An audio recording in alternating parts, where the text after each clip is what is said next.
عالمی عدالت انصاف کے فیصلوں پر عمل درآمد، پاکستان کا ایک اور فراخ دلانہ اقدام، بھارت کو جاسوس کمانڈر کلبھوشن جادیو تک تیسری بار قونصلر رسائی دینے کا فیصلہ وزارت خارجہ نے تصدیق کر دی۔ ترجمان دفتر خارجہ کا کہنا ہے کہ پاکستان نے فیصلے سے باضابطہ طور پر بھارت کو آگاہ کر دیا۔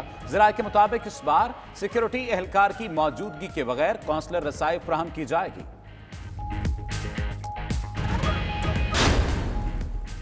26 جون کو پیٹرولیم مصنوعات 31 روپے فی لیٹر تک کیوں مہنگی ہوئی؟ وزارت خزانہ کی رپورٹ 92 نیوز نے حاصل کر لی۔ رپورٹ کے مطابق آئل مارکیٹنگ کمپنیوں کی بلیک میلنگ کے سامنے پیٹرولیم ڈویژن نے ہاتھ کھڑے کیے۔ اضافی ٹیکس وصولی کا ہدف حاصل کرنے کے لیے پیٹرولیم مصنوعات سستی کرنے کی بجائے ریکارڈ مہنگی ہوئی۔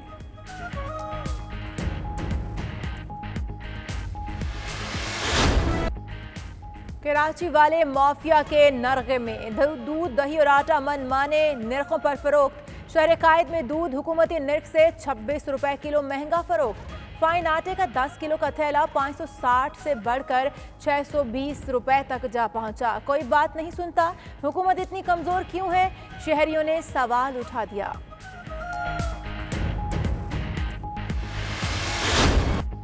کراچی میں گھنٹوں بجلی کی لوڈ شیڈنگ برقرار۔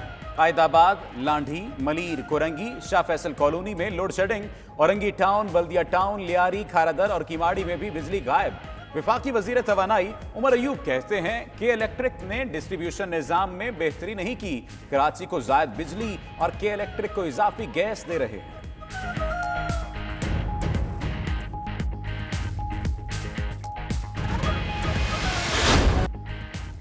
پیٹرولیم ڈویژن کا آئل ٹینکرز ایسوسی ایشن سے رابطہ۔ ترجمان کے مطابق آئل ٹینکرز ایسوسی ایشن نے ہڑتال ملتوی کر دی۔ ادھر آئل ٹینکرز ایسوسی ایشن نے دعوے کی تردید کر دی، ہڑتال جاری رکھنے کا اعلان۔ صدر آئل ٹینکرز ایسوسی ایشن عبید عبداللہ کہتے ہیں مطالبات کی منظوری تک تیل کی سپلائی معطل رہے گی۔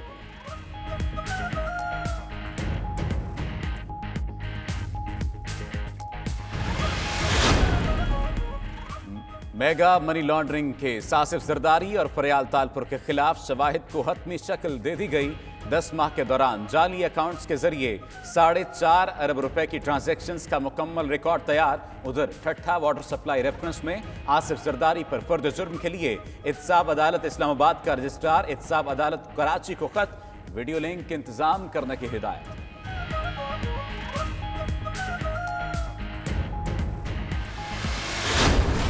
شہباز شریف فیملی کی مبینہ منی لانڈرنگ کیس میں اہم پیش رفت۔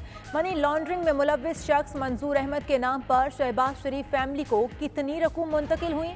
92 نیوز تفصیلات سامنے لے آیا۔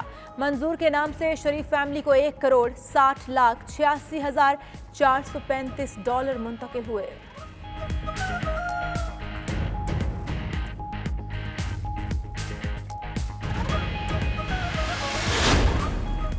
عثمان بزدار اطمینان کے ساتھ اپنے کام پر لگے ہوئے۔ وزیر اطلاعات پنجاب فیاض الحسن چوہان کا کہنا ہے پانی سے پکوڑے تلنے کے علاوہ اپوزیشن کو کوئی کام نہیں۔ شہباز گل بولے کرپشن کے عظیم کھلاڑیوں کو آج کل ہر ایک کرپٹ نظر آ رہا ہے۔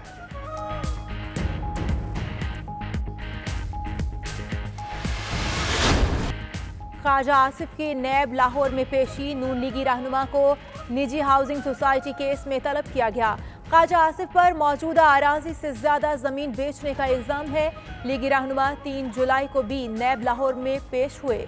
مشترکہ تحقیقاتی ٹیم نے جوابات پر عدم اطمینان کا اظہار کیا تھا۔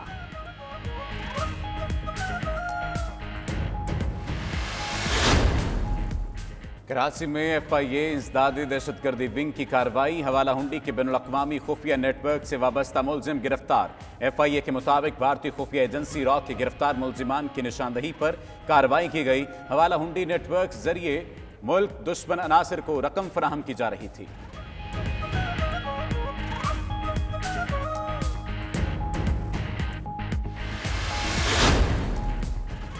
باجوڑ کے علاقے میں سرحد پار سے فائرنگ، 3 شہری شہید، 7 زخمی ہو گئے۔ سرکاری ٹی وی کے مطابق سرحد پار سے ہونے والی فائرنگ سے 2 جوان بھی زخمی ہوئے۔